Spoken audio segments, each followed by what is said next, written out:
Happy Friday and welcome back to Danny's Media. Now, ladies and gentlemen, Mount Kenya PSS and CSS are now in serious trouble with President William Ruto after Rigathi Gachagwa's candidate under DCP party secure all kalou seat. So, the constituency returning officer hereby declares that Sami Douglas Kamau Waweru of ID number 238-76118 has been duly elected as a member of National Assembly for all Kalau constituency in the election held on 16th day of July 2026, signed by myself, Anthony M. Giraini, the returning officer for this by-election. Congratulations, Mheshimiwa. And before we proceed, ladies and gentlemen, allow me to read for you what Michael Macarena have tweeted on his Facebook page behind Mount Kenya PSS and CSS after Rigathi Gachagwa's candidate secure all Kalau seat. And before I read for you this statement, please ensure that you like the video. When you like the video, you automatically shows us your support on what I'm doing on this platform. So please, as you watch, consider liking my videos. Thank you so much for that support of the like. Let me now read for you this shocking statement. President William Ruto should sack those useless CSS and PSS from the Mount Kenya region. Their biggest job seems to be rolling up their car windows whenever they pass through the village. You hardly ever see them on the ground at Harambe or any public gatherings. They only distribute money at the last minute and then convince the president that they have the region under control, yet that is not true. Mr. President and Deputy Prosecutor Kidiki, I have been saying for a long time that some of these CSS and PSS have been misleading you.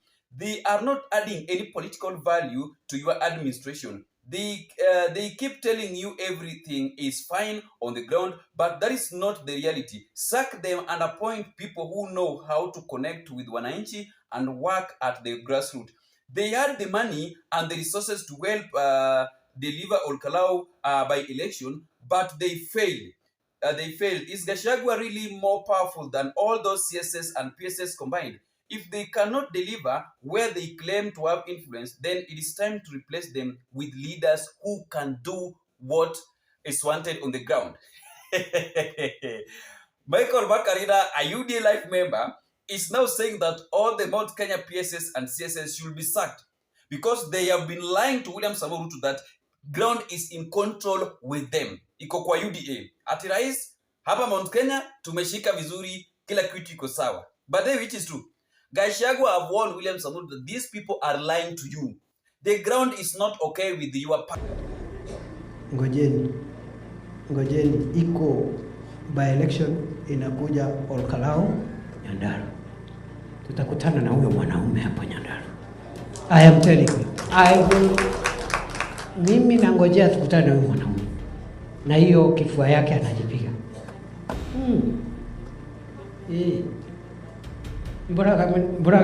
Rais, vile umeona leo na utakuja kuona tukiendelea mbele.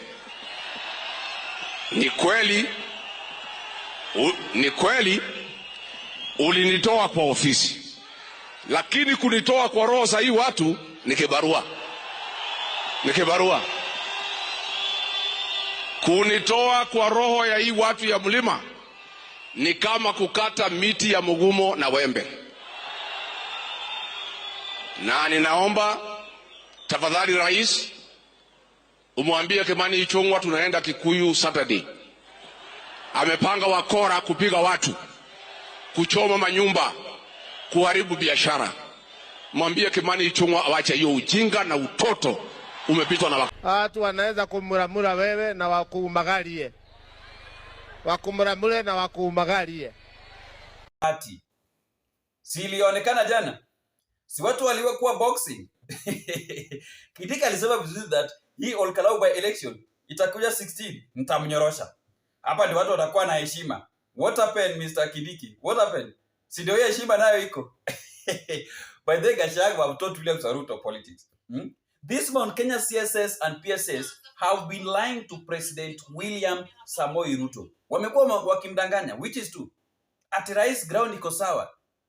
Then secondly, KTN have exposed how UDA sent money to the people of Olkalau the day before the election. Tuhuma za kuhongwa kwa wapiga kura zimegonga vichwa vya habari kwa mara nyingine katika uchaguzi mdogo wa Olkalau, huku video na picha zinazosambazwa mtandaoni zikionekana kuonesha mgao wa fedha taslim, wakati wapinzani wa kisiasa wakirushiana lawama kuhusu madai ya kuwashawishi wapiga kura. KTN imepata ujumbe uliotumwa unaonesha kuwa baadhi ya wakazi wa Olkalau walipokea kati ya shilingi 500 na 2,000 usiku kabla ya uchaguzi. And I had a message from M-Pesa, and the balance was now 2,209. That means I've received 2,000 from a person called, or I don't know, a company called Paul Master Limited on the 16th of July at 12:31 a.m. So I'm just stuck with the money because I don't know where to reverse the money to. Ujumbe huo unasema nukuu, habari, umepokea shilingi 500 kutoka Paul Master Limited kwa niaba ya Mshina. Hizi pesa ni za nauli. Mshina anakushukuru kwa kumuunga mkono na anaomba ujitokeze kupiga kura leo. Mwisho wa nukuu. KTN ilishuhudia ujumbe kadhaa kama huo kutoka kwa wapiga kura waliokuwa eneo la Olkalau. Lakini Paul Master Limited ni kampuni ya nani?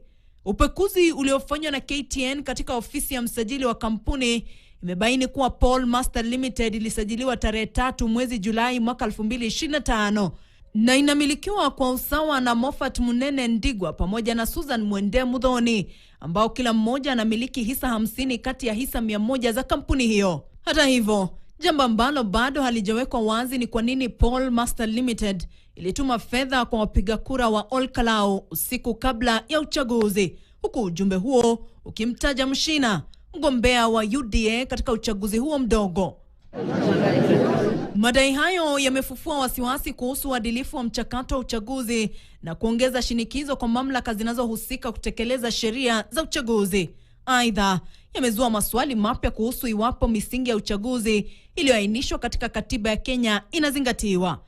Kifungo cha 81 cha katiba ya Kenya kinaeleza kuwa wapiga kura wanapaswa kuwa na uhuru na haki, kufanya kwa kura ya siri, usio na vurugu, vitisho, ushawishi usiofaa au ufisadi. Uchaguzi usimamiwe na chombo huru, uwe na uwazi na uendeshaji kwa njia isiyoegemea upande wowote, yenye ufanisi, usahihi na uwajibikaji. Hata hivyo, madai ya utoaji wa fedha kwa wapiga kura yanaendelea kutia shaka iwapo wananchi wanatoa uamuzi wao kwa hiari au chini ya ushawishi wa fedha. Viongozi wa upinzani pamoja na waangalizi wa uchaguzi wanasema kuwa fedha zinapogeuzwa wakatuma mpaka pesa ya transport siku ya kupiga kura. Bado wananchi wa Olkalau wamekataa. By the way, Kenyans, don't ignore the votes from the Mount Kenya region. Don't ignore those votes. Don't ignore the votes from the Mount Kenya region.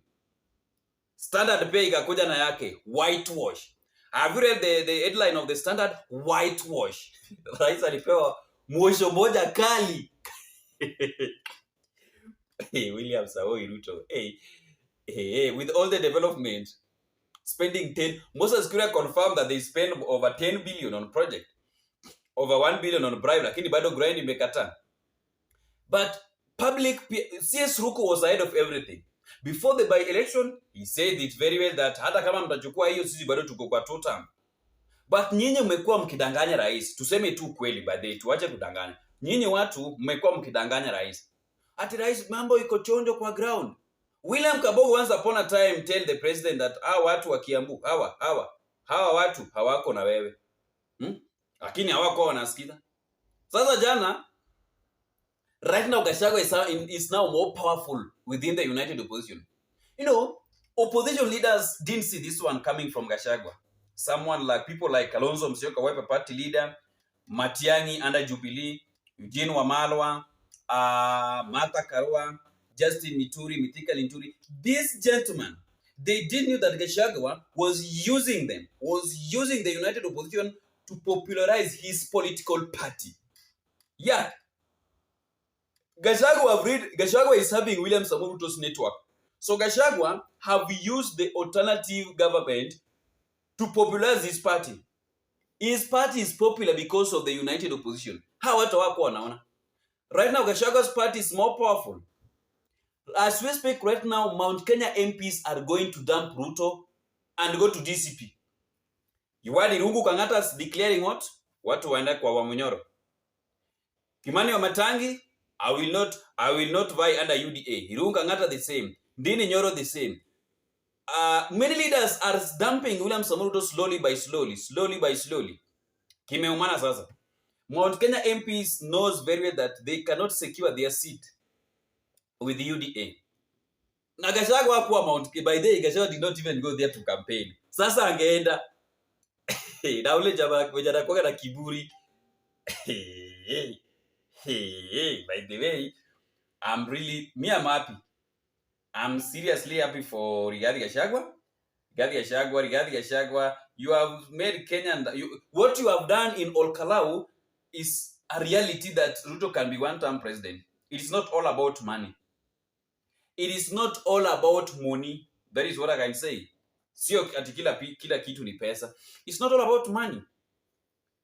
Ruto can still be one-term president. Tunaweza kula tu hiyo pesa yake tufanye nini tu kila kitu.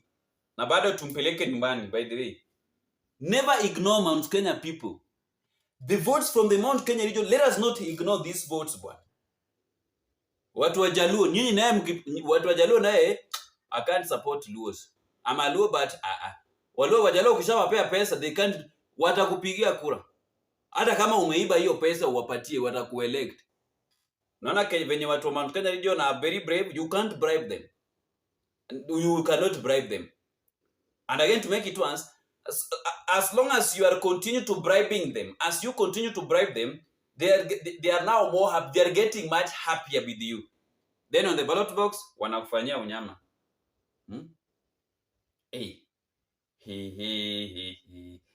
Gachagua. Me, I'm very happy by the. Mimi nimefurahia Gachagua. Gachagua, umefunza huyo Kindiki adabu. Venye alikuwa anajigamba wewe.